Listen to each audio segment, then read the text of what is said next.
right, let's take a look now at how an acquisition impacts the enterprise value of the acquirer. Now, if the acquirer was to pay for an acquisition in cash, the only impact to its enterprise value may be the fact that this company's stock price went up or down in the marketplace.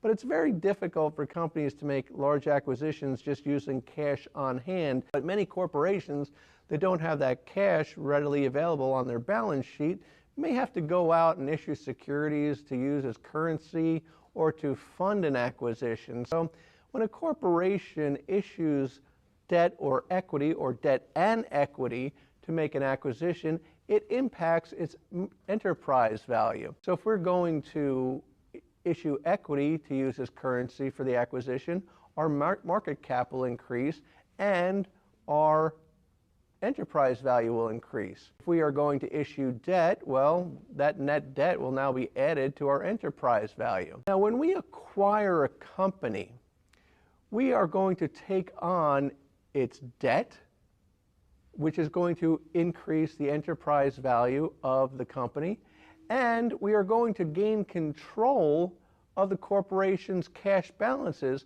which would reduce the enterprise value upon acquisition. Let's take a look at an example of the impact of an acquisition on the enterprise value of the acquirer.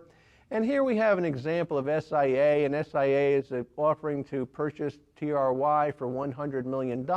And to pay for this acquisition, SIA is going to issue stocks and bonds at a ratio of 60-40. So to acquire this company, TRY, SIA goes out and they issue 12 million shares at $50, realizing proceeds of $60 million, and then they issue $40 million worth of bonds. That equals the $100 million acquisition price. Now, looking at the balance sheet of TRY or TRY, we see that they have $15 million in existing debt and $5 million in cash. So the value of SIA after the acquisition would increase by a total of $110 million. The $100 million acquisition price paid for by issuing securities, stock and bonds, and then the existing debt of TRY of $15 million, that gets us to $115, minus the $5 million in cash on TRY's balance sheet, and the increase to the enterprise value of SIA in this scenario would be $110 million.